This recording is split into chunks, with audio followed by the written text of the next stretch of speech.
Sa bawat bundok, sa bawat dagat, pamana ng ninuno'y walang katulad.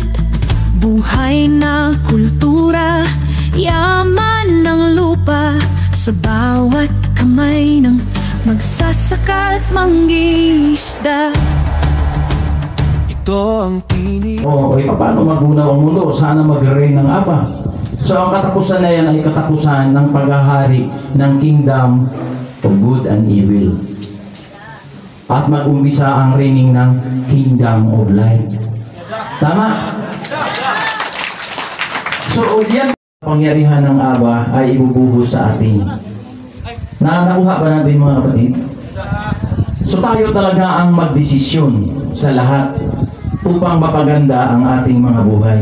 Once kapag tumalikod tayo, o kita natin sa buhay ng Maccabees, Hasmonean Dynasty, bakit sila nalupig sa kalaban? Bakit lumalakas ang kalaban? Kasi nagiging swail sila, nagiging taksil sila. Every time na nagkasala at nagiging taksil ang mga Israelites, hihiwalay ang Aba. Kaya ang kanyang pangusap, return unto me. Di ba, bumalik kayo sa akin? Ibig sabihin, huwag kayong magtiwala sa sarili nyong lakas. Huwag kayong magtiwala kung kanino man, magtiwala lang kayo sa akin. O di ba?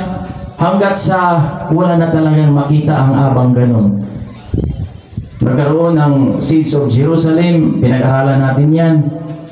Hanggang ngayon, wala nang totoong Israelites sa Jerusalem. Wala na.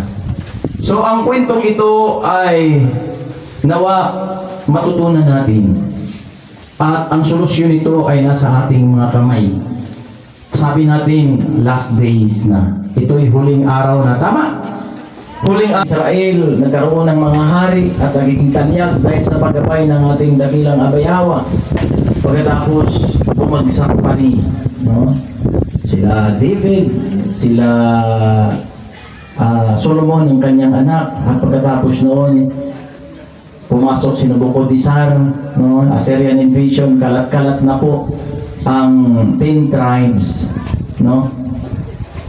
At ang ating pinaniwalaan ngayon hanggang makarating tayo dito sa tribe of Levi. Tama po ba? So ibig sabihin, matagal na nagkalat ang mga 10 tribes o 9 tribes.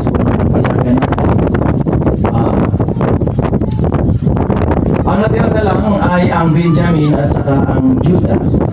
Pagkatapos, nag-struggle na naman sila noong panahon ni Maccabeus. Nagkaroon sila ng katahimikan kapag ang mga kahan ay righteous. Tama?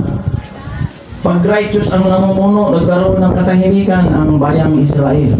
Bakit? Nandoon ang provision ng Aba, nandoon ang kanyang paggabay, nandoon. Ang ibig sabihin, itong free will na pinag-aralan natin, napakahalaga. Malam mo iyo pag-ingat kami namamagal. Kaya ito kami na yung pinapapurihan ka sa kawalan.